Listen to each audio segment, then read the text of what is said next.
I understand you guys are doing everything you possibly can, and I have the ultimate respect for what everybody's doing at the LCB to try to make this work. But the economic reality of it is we've gone through a process where several years ago our projected revenue increases were 5%. And then a couple years ago we lowered them out to 4.7%. And then that was prior to Act 39, and Act 39 was going to solve a lot of problems. Last year we lowered our revenue projection increases to 3.4. Now this year it's down to 2.5. For next year, 2.75 thereafter.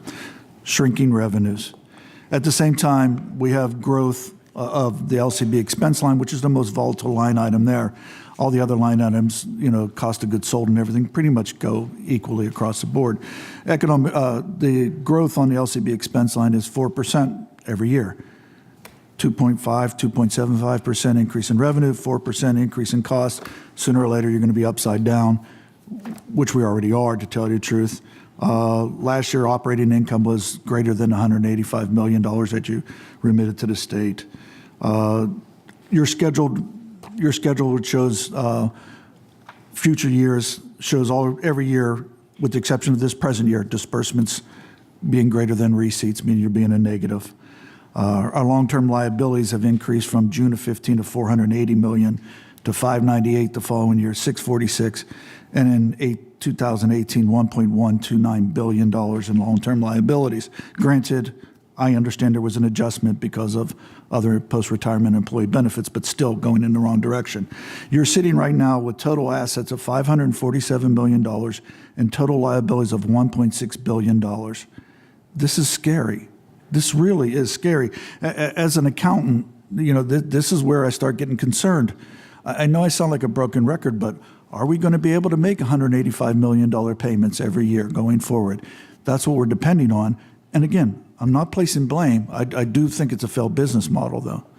Well, Representative Dunbar, as you mentioned, you're counting in our exposure to our retirees' health care and our pension plan and so forth. And we're no different than the entire Commonwealth of Pennsylvania. But I believe we're one of the few agencies that has to put it on our bottom line.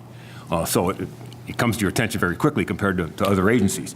And again, we're just like the entire Commonwealth of Pennsylvania as far as that goes.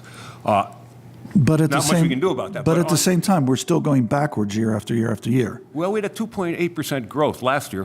First 6 months of this fiscal year, our growth was 3.5%, and we're hoping But if expenditures are growing at a larger rate, you're still in a negative cash situation. If you're not talking about our legacy costs, I'm not sure it's 100% accurate. I'm not doubting it. I'm just curious. Well, one of the things that's not being mentioned there is our gross margins. And our gross margins went up about 90 basis points. And so our sales from a 2.5% increase or a 2.8% increase don't necessarily reflect the profit margin that we're able and the money that we're able to put onto the bottom line.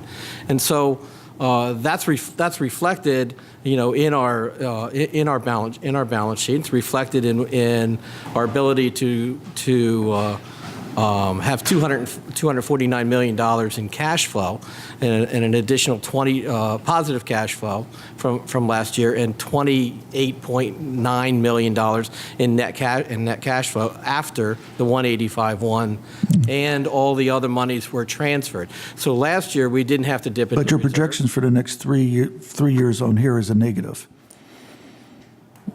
Well, disbursements greater than receipts. It's up until 21, 22, Yes, 23, right. 24, 23, 24. Are they conservative numbers? Yeah, they're conservative numbers.